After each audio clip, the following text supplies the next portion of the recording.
Welcome to the Cheer Athlete. In this week's episode, we're going to talk about stress management for cheerleaders and what to do this time of year. This episode is taken from the a Q&A session that I did live in the Health and Wellness for the Cheer Athlete on Facebook. And if you have questions about anything, please let me know. If you want to join the Health and Wellness group for cheer athletes, I will leave the link below. I hope you enjoy. I hope you get something out of it. Let me know what your top comment or your top suggestion is. And like I asked in the video, what do you have for suggestions for stress management? Because this time of year, we are all stressed out. And I think it's important that we all share ideas on how to manage stress and make everything flow better through the rest of the season. You got a busy 2 months, 3 months coming up. So let's get after it and find our zen. This is supposed to be fun. We like it. We thrive on the stress, but we got to find ways to manage it too. So without further ado, let's jump into this week's episode and get after stress management. Hello, welcome to Q&A with LT. Let's jump right into it. I had a great question this week about how do we manage stress for our cheerleaders. And this is, I wanted to address this here specifically because I think this is a big issue with cheerleaders, and I'm going to say cheerleaders in general, from when I was cheering a very long time ago to present day, and probably before that too. I don't know anything before that, right?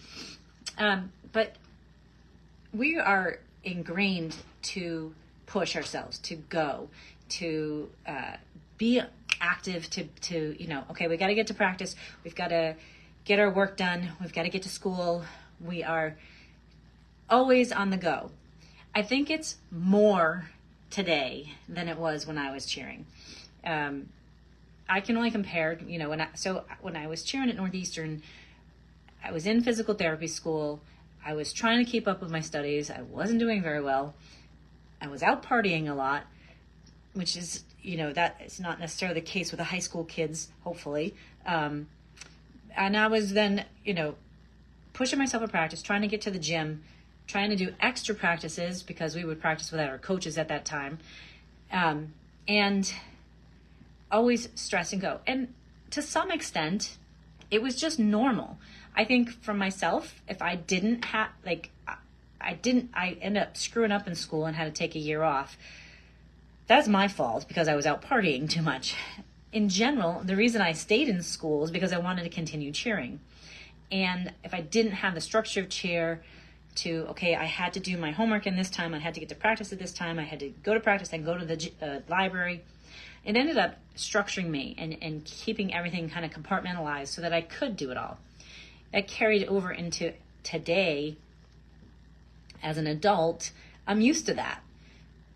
It's a good thing and a bad thing because I'm always on the go. And if I have that little bit of downtime, I either am toast and can't do anything, or I'm finding something to fill it, and then I overschedule myself and it's a chaotic mess. There's stress in all of our lives.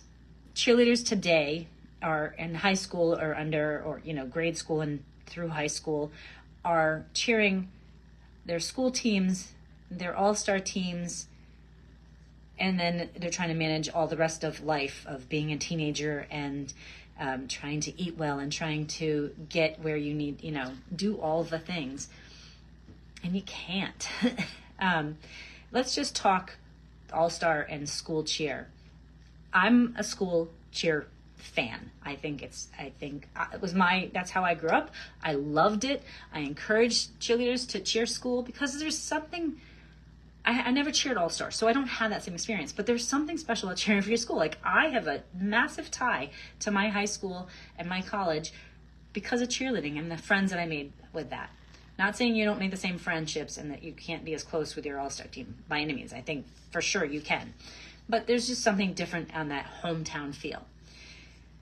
The kids are going from that to all-star. They may have practice 2 days a week at high school and then 2 to 4 days a week at all-star, plus their tumbling classes, plus their stunt classes, plus their privates. It's a lot. And where do we draw the line? And I don't have all the answers. I'm not saying that we don't do it. The answer is don't do it. But then Is there enough structure, and what are we missing out on? The key is I think the key for healthy relationship with all that stress is finding the time to quiet your brain so that you don't have to think about where am I in the next stunt, what am I doing in that routine, what am I doing in this routine, how am I going to progress my tumbling here, what did I have for math homework again? This guy said something to me, I didn't know that he was saying, and we just go. And we all do that. Adults, we do that too. Like, my brain spins from work and from my own company and from trying to get into, talk about cheerleading. It spins. You have to find time to quiet your brain. It's hard. It's hard for me as an adult. And imagine 100% it's hard for a high school. I'm going to talk high school because that's generic, but for anybody, right? To kind of find that quiet time. So if you're traveling a lot, if you have an hour or more ride for your all-star gym, turn the radio off. Maybe you have some light conversation, but keep it light if you're driving your kids so that it's not like, how was school? What do you mean you didn't do well on your test? Adding more stress there. Maybe give them time to either sleep or just close their eyes, rest, breathe. Breathing is a huge thing, and I'll talk about that separate, but, finding that time that they can let their mind be quiet, I think can do a world of good. Even if it's 5 minutes a day, can do a world of good for the rest of life. This is for all of us, right? Fine. And yes, we can call it meditation.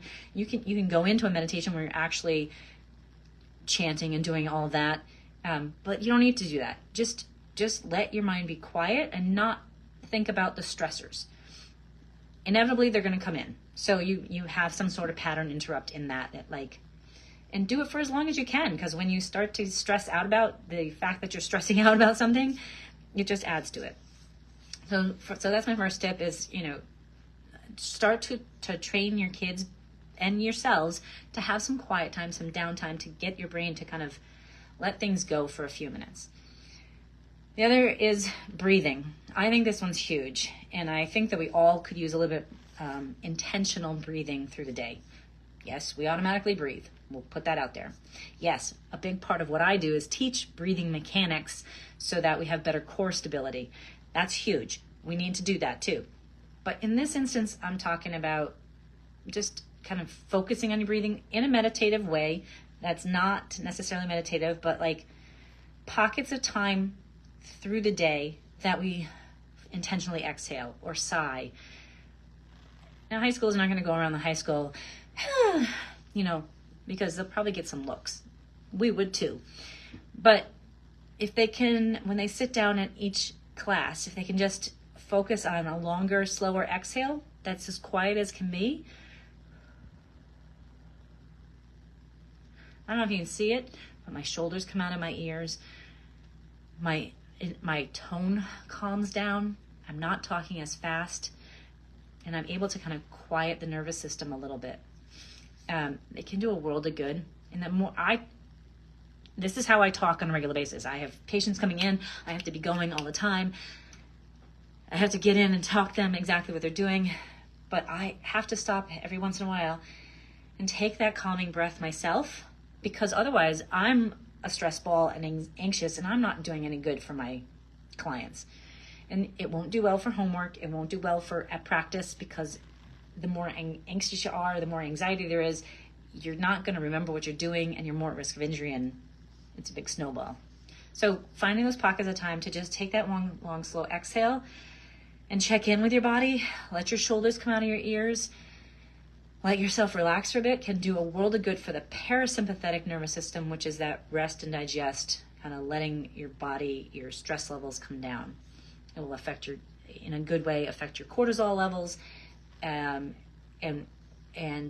let your body kind of be able to be ready for what it needs to do, because we are always in that heightened state. I think cheerleaders especially, we're always in that it's a nature of our sport. Be up, be loud, be energetic, and so there's always that high intensity activity that we need to find some parasympathetic time and get out of that fight or flight mode to get that rest and digest.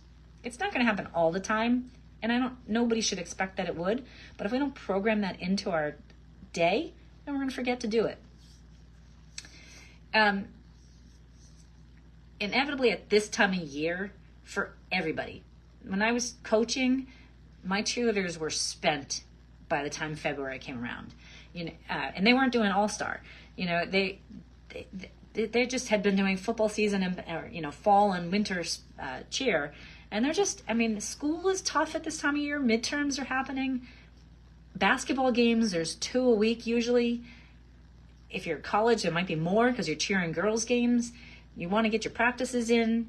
If you're cheering college and going to NCAA nationals, you're ramping up your practices now. If you're in high school, in Massachusetts, our high school competitions they're actually the first ones are starting this weekend. And then if you're an all-star, like all the big ones are coming up. So practices are getting harder. Your homework is getting harder. It's winter and it just, if you live in the South, maybe you're not having the snow, but it's still winter and it's still like, I like February because it's short, it's spunky. My nephew was born in February. It's a great month. But it's we just come out of January, which is a dragging month. It's long. You're after holidays when you're exhausted. It's partly that time of year, and we need to find some of that quiet time and that downtime to let things kind of chill. I lost my train of thought on that as I look into winter and so everybody's just spent and burned out. And I think it's normal. I think if we can acknowledge it and say, okay, yep, there's a light coming. School cheer is going to be done in a month. It's fun to do competitions. As stressful as it is preparing for competitions, it's fun. And then All-Star has a couple more months of the high intensity, till we get through the end of April, beginning of May. And then there's a little bit of a lull, right? So looking forward to that can be helpful. Visualization is a key thing in both rehab and in stress management and life management, I think. If you can visualize how you want to present yourself, how you want to be. So if I present myself, I want to be strong and capable, and I want to be present with my clients. I want to be calm as I'm speaking to you. If I can sit and I can visualize that, it will, one, be there. Your body will start to emulate what you're visualizing. If you're, progressing, it goes for progressing a skill. If you can put yourself in that skill, if I'm a flyer and I want to pull a scale, what does it feel like so seeing it in your mind, but also feeling it in your body? What does it feel like to go hit that? Is it, not only body position, but excitement, enthusiasm? It feels great because my stunt group just nailed it. All that stuff is all positive reinforcement and creates a positive energy flow through your body. And as hokey as it sounds, I think it could do a world of good when we're in this time of and we need that positive vibe to get us through this time. So visualizing how you want to be. If you're really stressed, because you're running through everything and you're just kind of tired and want to be done with it, how do you want, okay, if you want it to be done, maybe you make that choice. It sucks for the team. I'm not telling you to quit your team because it sucks and you should finish the season out. But it's your choice to continue. But is it really that you want to be done, or is it that you kind of just need a break and you need to, so what does it feel like to be on the beach, or wherever your happy place is? Can you envision yourself just relaxing with your family? And what does that relaxation feel like? And put that in your body. It's going to make you more calm and make things easier. And then along with that, if you, as I just heard, and I wish I could remember where I heard it, but gratitude is excellent. We should practice gratitude. We should acknowledge what we're thankful for. There's been a world of research that shows that when we appreciate what we have and are thankful every day, it makes everything work better. But beyond that, what are you looking forward to? And it gives us a reason to get up in the morning. It gives us a reason to keep going. Maybe in cheerleading, maybe we're looking forward to our first competition because we're excited about it. And I'm going to wake up that morning and I'm looking forward today to being present at competition or at practice, and like our stunt group hitting the whatever new stunt we're working on, the sequence. Maybe it's, I'm looking forward to when this is all over, I'm going with my family to X, Y, and Z. So finding something that we are looking forward to can keep us going, keep us moving, and it gives us hope for the future, and it gives us a reason to keep going, and recognizing why we're doing it. And I think when we recognize why we're doing it, the fun that we have, the enjoyment in the process, it makes the stress of the process a little bit easier. I'm not saying it's perfect. I'm not saying it's easy. I'm not saying you don't have to wake up every day and remind yourself to do all of this, because you do. Life is hectic and busy, and there's always some sort of stressor, and we have to do the work. Just like you have to do your stretching, you have to do your strength work, you have to do your tumbling drills, just like all of the other work, this is part of that work. And finding a way to make that a practice, that it's a regular habit, and the pockets of time that you can do that, whether it be during the travel or on a bus ride or on a plane ride or in the middle of your study hall, you put your pencil down for half a minute, take a breath, and then get after it. There's a lot of ways to find those pockets, and I don't have kids, so I can't fully instruct you how to manage it with your kids, is where to find that pockets. But I think if you can talk with them, where are the pockets that you can find a quiet time for you and a visualization time before you get out of bed, when you go to bed, in between your English homework and your history homework, where can you find those pockets and have those conversations with them to help them? It will help. And on that note, find those times for you, because you as a parent or a coach, you are running all the time also, and you need to do that for you. And if you can emulate what you hope that they are doing, if you're putting that into practice and all the stuff, the breathing, the visualization, the quieting your mind, the gratitude, the hope, and looking for what you're hopeful for and excited for. If you start to do that in your day, it'll carry over. They're going to see it, because they're going to pick up on what you're throwing down. So it's a family thing. It's a dynamic, and it's always going to be work, and you just got to keep at it.